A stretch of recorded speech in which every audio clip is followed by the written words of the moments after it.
आज के इस वीडियो में हम लोग कुछ ऐसे इंपॉर्टेंट फ्रेजेस सीखेंगे जिसे सीख कर आप अपने इंग्लिश कन्वर्सेशन को बना सकते हैं सुपर फाइन यानी बेहतरीन। यानी जितने भी फ्रेजेस यहाँ पर यूज़ किए गए हैं ये कहीं ना कहीं डेली लाइफ कन्वर्सेशन में अक्सर यूज़ किए जाते हैं। जैसे कभी कभी हम लोग कहते हैं कि सच कहूँ तो आज का खाना मुझे कोई ख़ास टेस्टी नहीं लगा, तो सच कहूँ तो इसके लिए एक फ्रेज़ आता है टू बी ऑनेस्ट।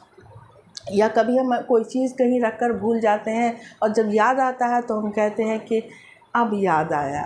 इसके लिए एक फ्रेज़ आता है नाउ आई रिमेंबर। या कोई फ़ायदा नहीं, देयर इज़ नो यूज़। जैसे हम कहते हैं कि उससे बात करने का कोई फ़ायदा नहीं, या उससे बात करने का कोई फ़ायदा नहीं क्योंकि वो बहुत बदतमीज़ है, उसे तमीज़ नाम की कोई चीज़ नहीं। तो कोई फ़ायदा नहीं, इसके लिए आता है देयर इज़ नो यूज़। तो चलिए फटाफट से वीडियो को स्टार्ट करते हैं। वीडियो के अंत तक बने रहिएगा और अगर मेरा वीडियो पसंद आता है तो इसे लाइक शेयर ज़रूर कर दीजिएगा।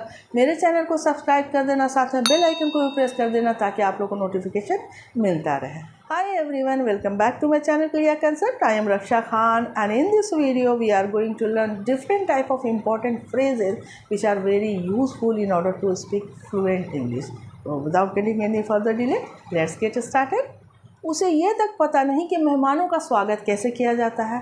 इसमें कुछ ऐसे फ्रेजेस यूज़ किए गए हैं जो आपको पता है लेकिन वहाँ पर कंफ्यूज कर जाते हैं, हम समझ नहीं पाते हैं। जैसे मैं बता दूँ कि मुझे पता नहीं, आई डोंट नो, सिंपल। उसे पता नहीं, ही डजंट नो, सिंपल। उसे ये तक पता नहीं, तो इसमें इवन को ऐड कर देना है, ही डजंट इवन नो। मुझे ये तक पता नहीं, I don't even know.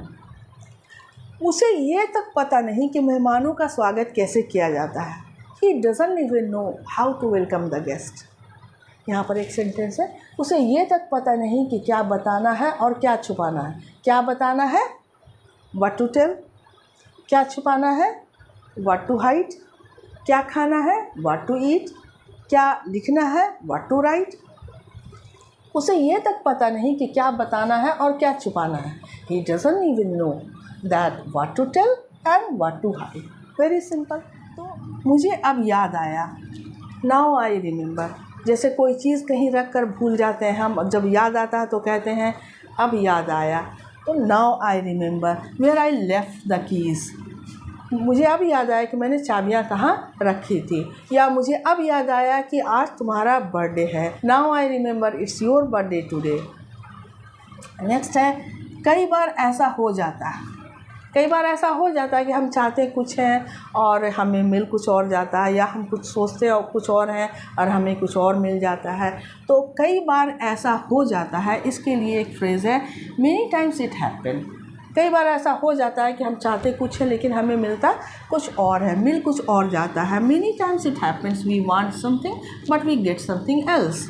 Many times it's happen, इसको आप अलग अलग तरह के सेंटेंसेस में यूज़ कर सकते हैं। Many times it happen, we want something, चाहते हम कुछ और हैं, but we get something else, लेकिन हमें मिल कुछ और जाता है। नेक्स्ट जो है, मैंने तुमसे कहा, ये बहुत ही सिंपल है। मैंने तुमसे कहा, आई टोल्ड यू। तुमने मुझसे कहा, यू टोल्ड मी। मैंने तुमसे कहा कि आज खाना तुम बना लो, I told you to cook food today. मैंने तुमसे कहा कि घर की सफाइयाँ आज तुम कर लो, I told you to clean the house today. I told you, मैंने तुमसे कहा। बहुत दिक्कत हो जाएगी, यानी there will be a lot of trouble. हम लोग कभी कभी बोलते हैं कि अगर मैं वहाँ वक्त पर नहीं पहुँचती हूँ तो काफ़ी दिक्कत हो जाएगी। तो if I don't go there on time there will be a lot of trouble. अगर मैं वहाँ वक्त पर नहीं पहुँचती हूँ तो काफ़ी दिक्कत हो जाएगी। या if internet connection is not available soon there will be a lot of trouble. यानी इंटरनेट कनेक्शन अगर हम लोगों को जब अवेलेबल नहीं हुआ जल्दी तो काफ़ी दिक्कत हो जाएगी। तो ये डेली लाइफ कन्वर्सेशन में इस तरह के सेंटेंसेस को हम लोग यूज़ करते हैं। तो ये सब फ्रेजेस जो है आपको गेट बाय हार्ट हो जाएगा आसानी से। मुझे लगता है, आई थिंक, जैसे मुझे लगता है कि अब हमें ज़िंदगी की नई शुरुआत करनी चाहिए। I think we should start a new life. मुझे लगता है कि हमें अपनी नई ज़िंदगी की शुरुआत करनी चाहिए, या मुझे लगता है कि हम नई शुरुआत करनी चाहिए। I think we should start a fresh, ऐसे भी कह सकते हैं। नेक्स्ट है, सच कहूँ तो। यानी टू बी ऑनेस्ट।